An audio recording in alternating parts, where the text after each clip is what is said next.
Hi friends, welcome back to our channel. ఇవాళ మన ఛానల్లో కరివేపాకు పొడి ఎలా చేయాలో చూసేద్దాం ఫ్రెండ్స్. అందుకు కావాల్సిన ఇంగ్రీడియంట్స్ ఈ వీడియోలో చూపిస్తానండి, చూసేయండి. ఎండుమిర్చి, చింతపండు, ధనియాలు, మిరియాలు, మినపప్పు అండ్ వెల్లుల్లిపాయలు, అలాగే కరివేపాకు. ఇలా ఒక ప్యాన్ పెట్టుకొని అందులో 2 టేబుల్ స్పూన్స్ ఆయిల్ వేసుకోవాలండి. ఆయిల్ కొంచెం హీట్ ఎక్కాక ముందుగా మనం ఎండుమిర్చిని బాగా ఫ్రై చేసుకోవాలి.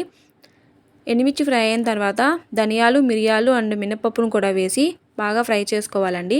అవన్నీ తీసి ఒక మిక్సీ జార్లో పెట్టుకోవాలి. అలాగే అదే ప్యాన్లో మనం ఇలా కరివేపాకును క్రిస్పీగా ఫ్రై చేసుకోవాలండి. ఎండుమిర్చి బాగా చల్లగా అయిన తర్వాత ఇలా మిక్సీ జార్లోకి తీసుకొని తగినంత సాల్ట్ వేసుకొని గ్రైండ్ చేసుకోవాలండి. అలాగే చింతపండు అండ్ కరివేపాకు, వెల్లుల్లిపాయలు కూడా వేసి మెత్తగా గ్రైండ్ చేసుకోవాలి. అంతే ఫ్రెండ్స్, కరివేపాకు పొడి రెడీ అయిపోయిందండి. కరివేపాకు పొడి ఆఫ్టర్ డెలివరీ బాలింతలకు పెడతారండి. చాలా మంచిది కరివేపాకు పొడి, హెల్త్కి కూడా. ఆ వీడియోస్ మీకు నచ్చినట్లయితే సబ్స్క్రైబ్ చేసుకోండి ఫ్రెండ్స్.